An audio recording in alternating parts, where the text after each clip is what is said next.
Settle down. Settle your butt down. Settle down. Settle your butt down. All of it. I asked my woman up here.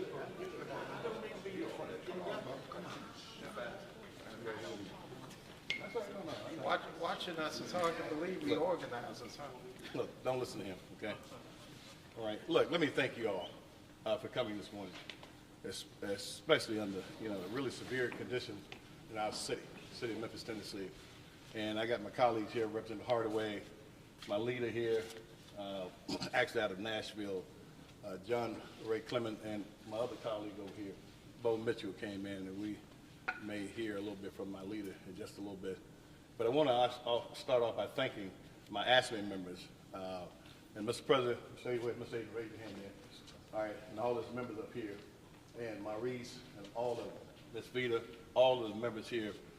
And this man right here is absolutely, you all may or may not know him. He's one of the original men, a part of the sanitation department in 1868, okay, Mr. Smith, and I wanted him to be here as well. I always like to come and remind people of the struggle that we've had in this country as we continue to have today. And it started with Dr. King giving his last vision of testament in Memphis, his blood in Memphis, to come to, dignify men like this in our country. And we continue to do that today. That's the kind of fight we're fighting today with what is happening in the police department here. And all those that are here, we really thank you all for coming this morning. Now, we also want to give a shout out to certainly our love to the family, Ms. Wells, Tyre Nichols, his children. It's a sad thing that we have to continuously talk about this kind of nonsense in our country, but we have to express continuously our love for them and just how well her influence and the family's influence was last night on the protesters. The protesters protested, and what we're calling for today is the same thing that happened last night, the calm of the protest. You must protest, no ifs, ands, and buts about it. Protest is in order. We have to protest. But they did it in such a dignified way. You can hear the echoes, the chants of, we're going to do it like Mama said. Mama said she wanted what? Peaceful protest, okay? And that's what the young folk did, transition to giving peaceful protest, but at the same time making a point. But also what we want for this family, like we want for all these other families too, we want justice, okay? Now let me emphasize this. Very emphatically, it doesn't matter whether you're a black cop or white cop. We want the same thing when it comes to fair treatment in this community. We want the same thing. Everybody have to be treated properly. We want justice for this family, okay? And also I'm calling for looking deeper into this. It seems like there may be something else behind this.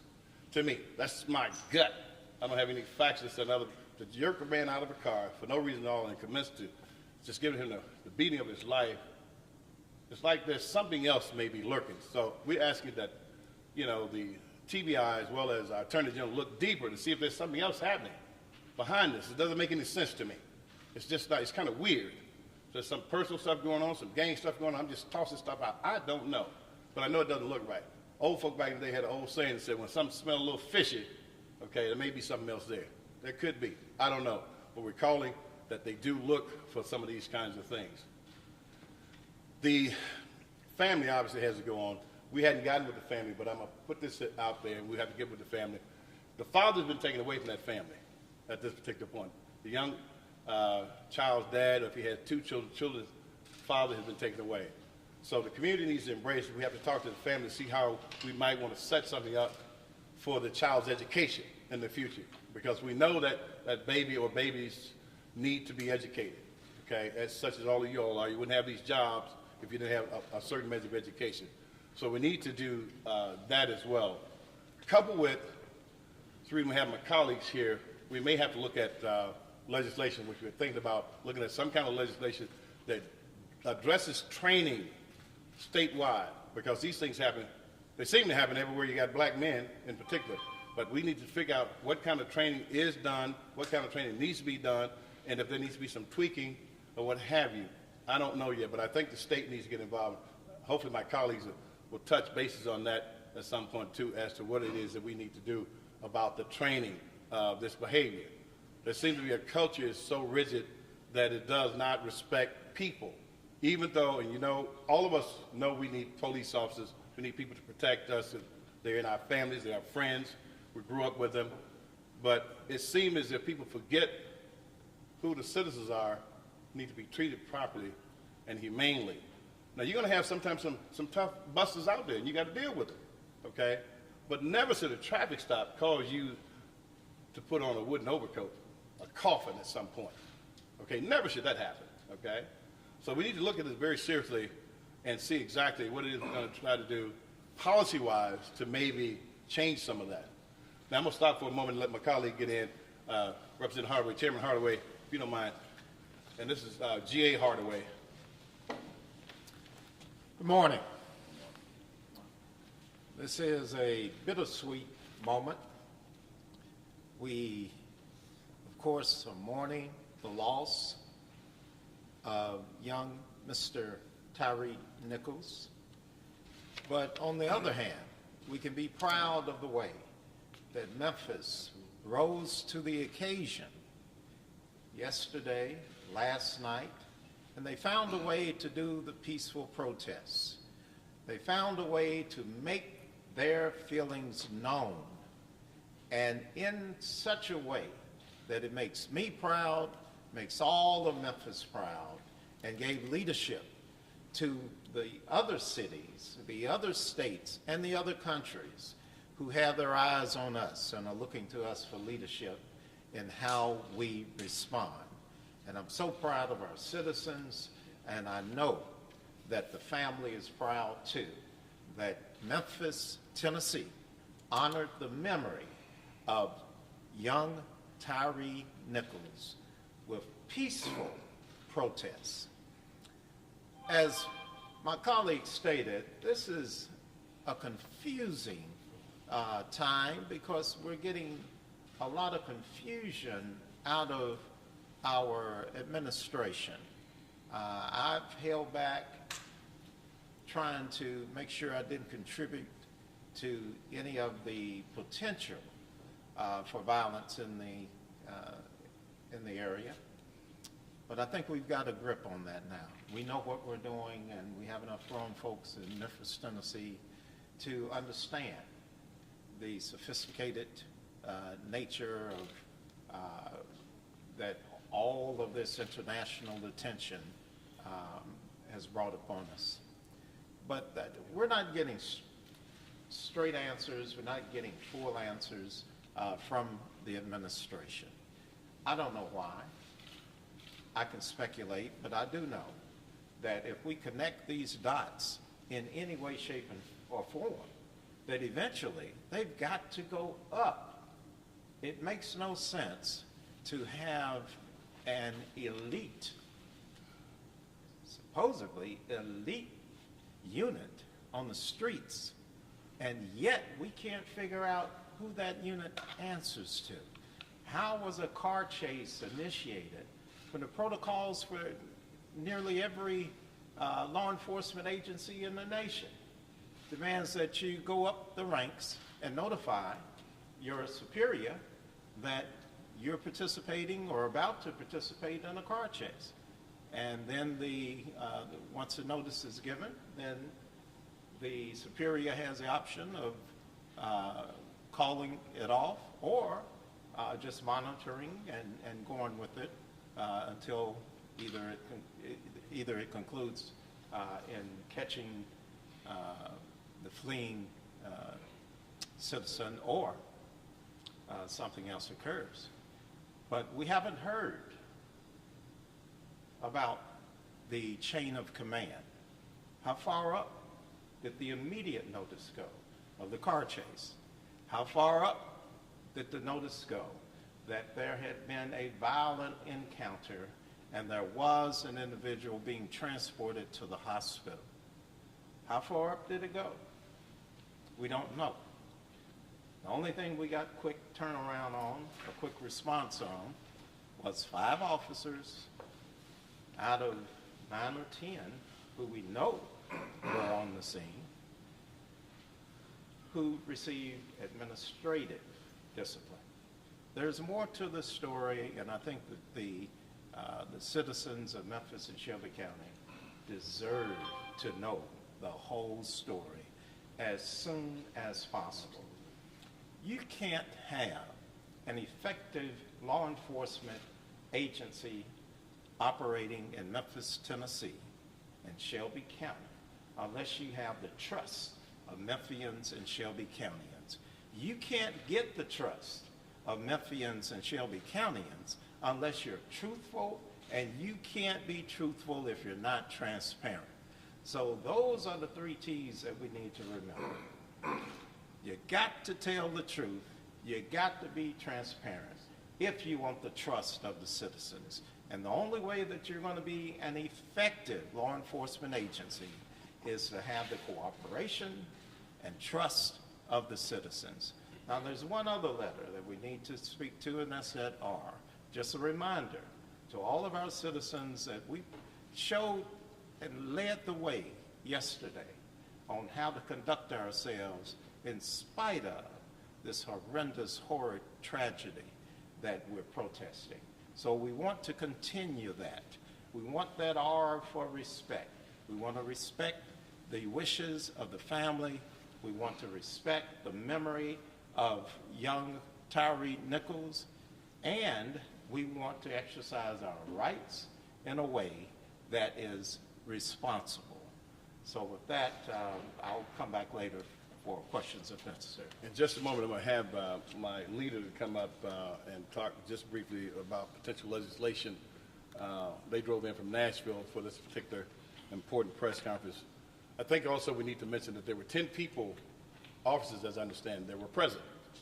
And with there being 10 people present, I don't know how their involvement was, but we need to look into that as well. But also, there is responsibility when you see your colleague doing wrong, you need to get involved and stop it.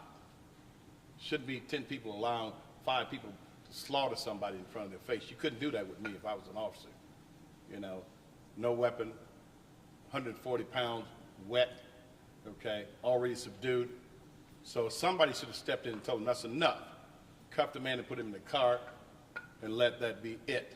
Okay, you can't stand around, and that's aiding and abetting in my mind. Okay, however, I'm not saying what the circumstances were, how far they were, how close they were, but I think that needs to be looked into. Okay, because had it stopped halfway through, the young man would probably be alive. I'm sure he would be alive, and that's just not good. We can't let our colleagues go off and go renegade and do things they should and ought not do that causes extreme harm. Come back from a you know, a whipping, but you can't come back from death. Stop it. You know, broken leg is not terminal. That's not final. Okay, so we want to encourage that there's their involvement when there are cases like that, they get in and get in quickly. Now, if you don't mind, Chairman, John Ray, just for a hot second, you're coming at my request. Okay. Now, he's one of our leaders because we're going to look at possibly legislation, so I want him to just talk about that being the leader. Introduce yourself, if you don't mind, sir. Thank you, Representative Towns, Representative Hardaway.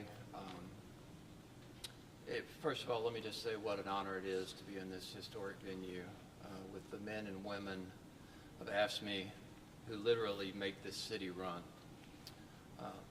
Memphis is the most beautiful city in the state of Tennessee, and unfortunately we're here to mourn the ugliest of tragedies. And so I just want to say, send again, on behalf of everyone, especially the Democratic Caucus, that we send our hearts and our prayers from across the entire state of Tennessee, as well as the nation, to lift up the family of Mr. Tyre Nichols. As a father of 3 young boys, I can't fathom being this young man's mother or parents in this situation. As a direct result of this, we will continue to follow the lead. Representative Hardaway, Representative Towns, other members of the Democratic Caucus from this community, and we will be introducing legislation. And first let me say, it's truly unfortunate that legislation is required, that we would need to legislate humanity in 2023.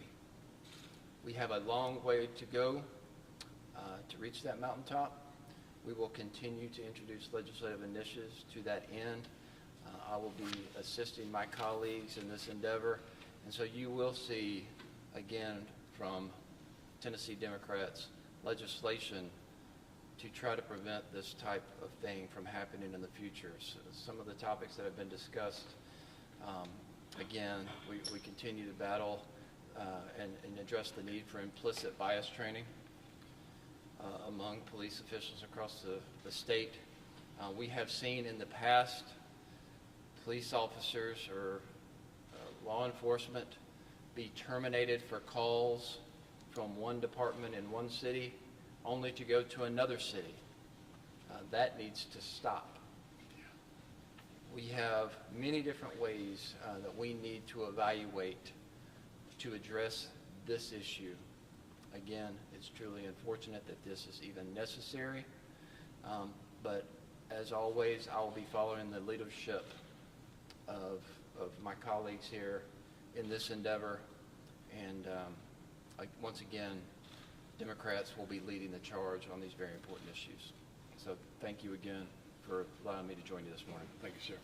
Now, finally, I want to emphasize that we're going to open up for questions, emphasize how proud we are, police director, how quickly they investigated and analyzed the data and terminated those guys that were on the force at that time. Right after that, just how quickly the Attorney General's office responded with the indictments. I think that has a lot to do with showing and settling the nerve and quieting the anger in this community, because it was done very quickly. Within 2 weeks, that was done. That's very important. I think Ben Crump, our good friend Ben Crump, has said that Tennessee, meaning Memphis, Tennessee at this point, is really exemplary and should be used as a model of how to respond. Unfortunately, these things will happen again. We think how to respond. Memphis is exemplary. It's a model of how they should handle this kind of infraction of a citizen's right, and that, especially ends up in murder or death.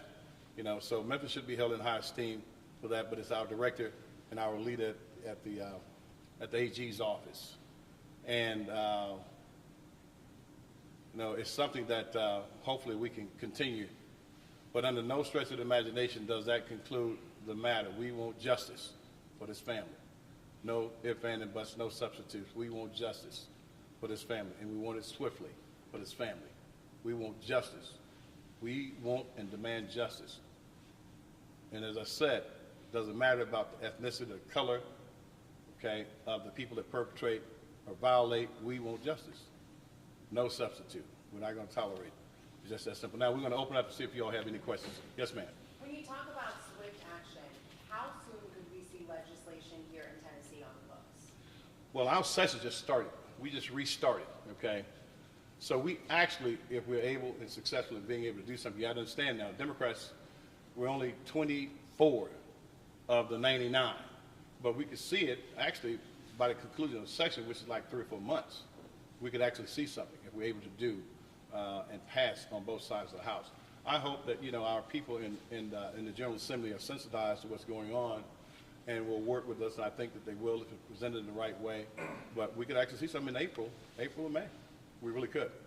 You talked about 24 out of 99 here in Tennessee. It is hard for Democrats to get legislation through. Are you concerned that with this it won't happen, or do you think because of the nature of the case, like you said, it would? Well, let me tell you what I see. This thing is so egregious. What helps us, I believe, is the footage. How can you look at that footage and not want to do something? It's there in not black and white, it's there in color, This is going around the country. I was having luncheon meeting yesterday with a guy that's out of Europe. This is all over in Europe. His wife called him and asking what is going on in Memphis, It's everywhere. The president has contacted his family, offering condolences and so forth. So you would be hard-pressed to look at this footage and see what happened to that young man, and not try to do something. If a dog in this country was beaten like that, what the hell would happen? You all know what would happen. Ask Michael Vick, If a dog is beaten like that, somebody's going to jail. Now, you got a man that's dead. So that's something somebody else has to explain. I'm not saying we won't be able to do it. I think we will. because I've been able to do certain things and I've been there long enough. We have a relationship. Hopefully we can get things done on both sides of the aisle, because this is definitely not partisan. It's not anti-police, because we do, as I say, have friends and family that we love, but it's about making sure that we do it right and making sure we take care of a man that really didn't do anything. They hadn't even validated a violation of a traffic stop from what the police director is saying. So I think we will. Next question. Any colleagues want to jump in? You can. Sure. Help yourself. Come in.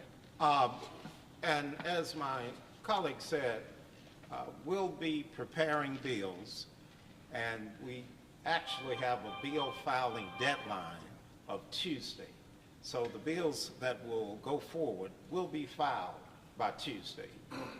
One such bill will deal with the mental health care for law enforcement officers.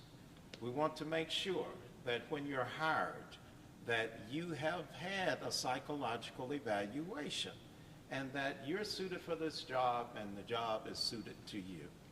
We also want to look at establishing annual mental health evaluations so that we can do what? So that we can catch the problem before it becomes the problem of the law enforcement employee, before it becomes a problem for a citizen out in the streets. We also are contemplating whether it makes sense to have random mental health checkups. So you would come in the morning and roll call, and instead of going out on your duty, then you would go to the counselor, to the psychologist, psychiatrist, and get your checkup. So we've got that, and we've got some other things in place that we're working on, but I think that's one of the most significant. And we're also looking at the issue of whether these untrustworthy individuals, those who lie but might not receive but might not receive any firm, definable discipline, whether when those guys end up in court, whether that information needs to be divulged to the defense. So we're talking about revisiting the Brady rule. Chairman, you got anything? Okay. Next question. Can you elaborate on the importance of protesting? You talked about it's important that police protest after situations like this. Tell us why that's important. All right, listen. This country, we know the history of this country to a large degree. All right, even though we didn't get it taught to us like we should have in high school, elementary school. Protest has changed this country. This building here, this union here, a large part of what made it a significant union around the world is because Dr. King and the members like this gentleman right here had to get out and protest for the rights. The thing about freedom and the thing about rights is that you cannot figure that once you've achieved those rights, like freedom around the world, that they're going to be maintained, because there comes somebody with these old crazy ideas and try to take them away, and so you got to stand up and protest for them. That's something we should never lose in this country, the right to protest and assemble. If you do, what happens, there's a groundswell that bubbles up and erupts to something that's not really good. People always need to be able to express themselves, whether they agree with me or not. That's your constitutional right, and we need to do it. That's an expression that Americans have, and we don't need to lose it at any cost. Always exercise your right to protest. Now, sometimes things get a little rough, because the circumstances are a little rough. But under this circumstance, we are calling for, we're going to do what Mama said. Mama said she wants peace, and that's what we're going to do. We're going to give her peace. We're going to protest, but we're going to give Mama peace. She needs no more anguish. The Wells need no more anguish.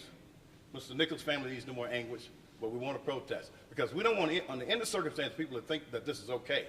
This is not okay. What has happened is not okay. Come on, sir. The City of Memphis City Council introduced 8 can't wait a couple of years ago, and they say that is part of the reason the officers were arrested so quickly, because they violated some of those 8 can't wait rules. Is that something that could be put on a broader level, from a state level, so that all officers have to follow those rules so they can lose their jobs? That's a part of what I believe ought to come out of this when we introduce legislation. Okay, part of the problem with our communities is when there's something like that happens somewhere in the country, okay, there's a sandbagging. The citizens don't get the information in due time. The tape gets lost. The tape is modified. There's no transparency. When you do those kinds of things, what happens is people begin to doubt, especially when there are no indictments over an extended period of time, 20 years, 40 years, 50 years. When you change it and do what we did today, what that does, that calms the nerve, that settles down the anger, that lets people figure that we can get justice at the end of the day. People want justice. They don't want any more than that, just fair treatment, just justice. So these are excellent maneuvers that have taken place. And yes, it needs to be something that we could actually stretch across the state. We should. Okay, the circumstances are the same. We should. That law or that application, we made a law, that application would soothe the heartbreak, the anger, okay, the frustration. I think it's a great idea. You want to say anything, sir? No. Okay. Yes, thank Go ahead. you. When we look at policy, we know that policy is only as good as the personnel or the people who execute it or carry it out. So we're back to the hiring practices and the management of the personnel who you've hired. So I would say that it doesn't matter what policy we put in place if we're hiring the wrong people. If we're lowering the bar and taking individuals into law enforcement who otherwise would not wear a badge, then we've got to revisit that. These are folks who we are giving permission at their discretion to take your liberty or your life. We've got to do a better job of deciding who has that authority. So yes, we're going to revisit the policies of the department. We're going to sit down with our city councilmen, and we're going to sit down with our county commissioners and talk about policy. We're going to talk about funding, who needs to kick in more dollars so that we can hire the right kind of people. We're going to talk about that. But overall, the state has a constitutional responsibility for the safety of its citizens. So the great state of Tennessee has got to give us some money so that we can help the citizens who live here, help the citizens, the tourists who come to play here, and those who work here. And that includes making sure that guys get a raise, because police officers don't make enough money. They should be paid far more money than what they receive. You got another one, sir? Yeah, I just wanted to ask you all, after how this situation has been handled, do you still have confidence in Chief Davis to lead this police department? Of course, that's a loaded question, man. Okay, of course, that has nothing to do with Chief Davis. Chief Davis didn't go out and do that. These cats are 24 years old, 32. They know better. There has no reflection of Chief Davis or many other of the officers that are there. She's the one who gave us swift action. She's the one who terminated that bad behavior. Has nothing to do. She just got here. What, 18 months? She's been here that long. These problems are across the country, and they're systemic throughout our forces across the state sometimes, okay? Has no reflection on her. Let that be emphatically stressed. Yes, I support the chief. Absolutely, 100%. No diversion, no backing up, no moonwalking on it. She is doing her job from what I see right now, okay? Next question. Well, Come on. Come on. We might not be completely on the same page on this. I support the chief, but I think that our scrutiny needs to go all the way up to the C-suite in City Hall. The policies, especially when you have the kind of policies that create these type of special units, are getting authorized at the top of the pyramid.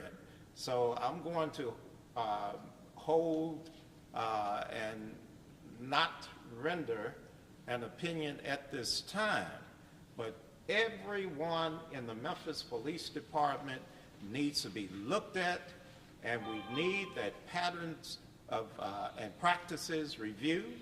by the Department of Justice. I'd love to see the Memphis Police Department do it voluntarily, but we need it. So we don't need to pay a consultant to come into the Memphis Police Department and tell them what's wrong. We need for the Department of Justice to do its job and evaluate the patterns and practices which they probably already have far too many files on the Memphis Police Department, and some aren't that old, just a few years old. But we need that in order to ensure, going back to the T's, and that's truth, transparency. We've got to have that if we're going to have trust. And I think it's going to take someone with the arm's length of the Department of Justice. You can't pay a consultant to come in and tell you everything that's wrong with your company. If some of that involves your failures, I just don't trust having MPD pay a consultant to come in and tell us what's wrong from top to bottom. I don't think we're going to get a clear and honest story on that. I want the Department of Justice to come in and do patterns and practices review of the Memphis Police Department. Yes, ma'am. Just a follow-up question to that. We heard your message to the family. What's your message to those 5 officers that are now bonded out at home, other officers that are under investigation, EMT officials, and just officers around the world, as you say, when you have your eyes on the city of Memphis right now? Well, I mean, you have empathy for anybody even when they run afoul of the law. Even though those people we think are running afoul of the law, you still have compassion. I have compassion for human beings. You know, at this point, what we have to do is let the system work, and we pray for them like we do the other families. Okay, it's a heartbreaking situation.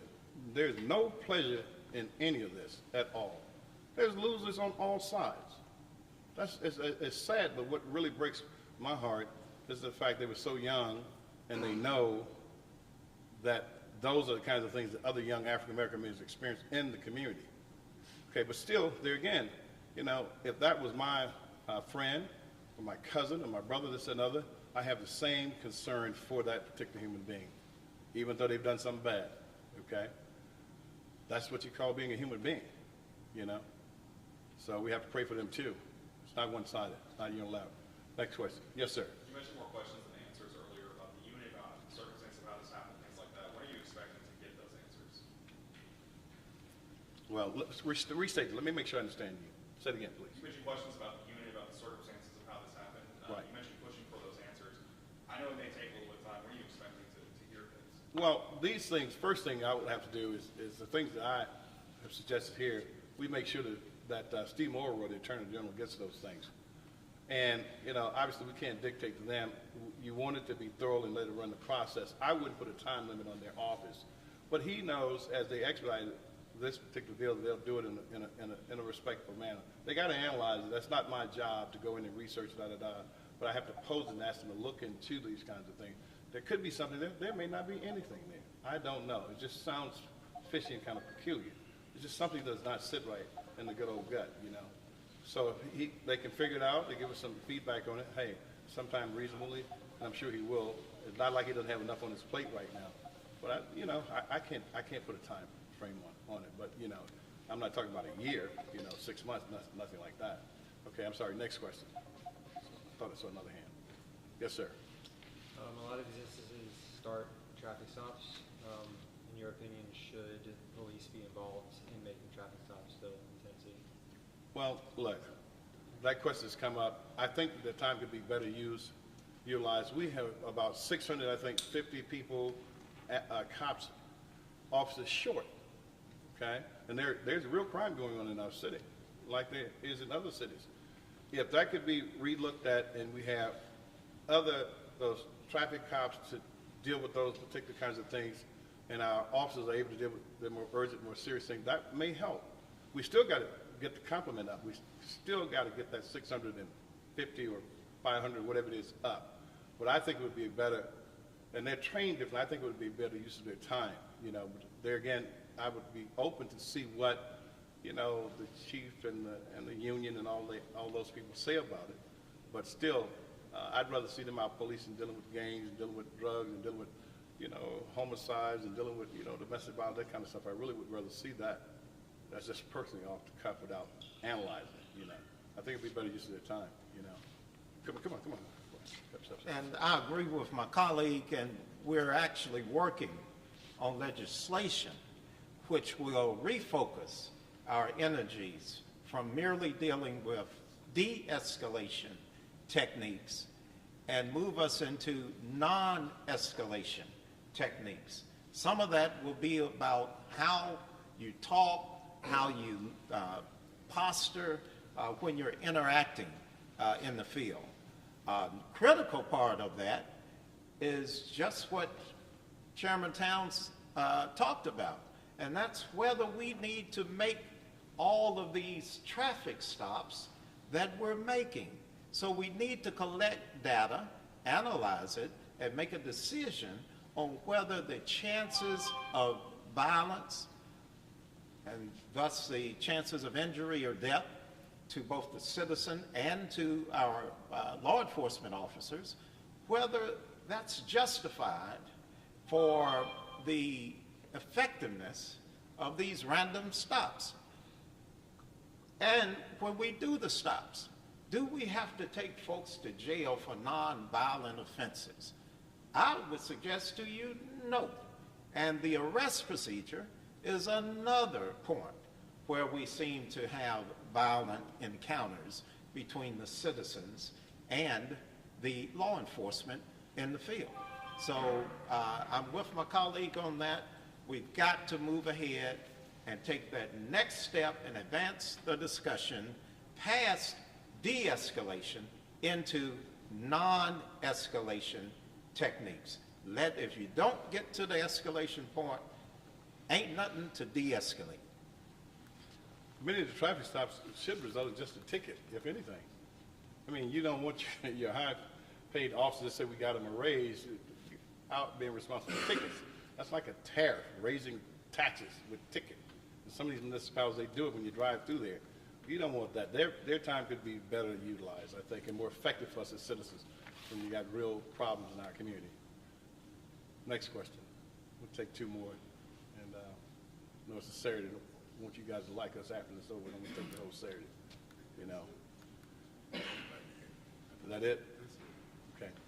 Thank you all for coming. As again, hey, Thank you, sadly, everyone. out of these circumstances, but, thank you all very much. Did y'all have anything? I don't think we do that. We do have additional comment from labor. When is it? No.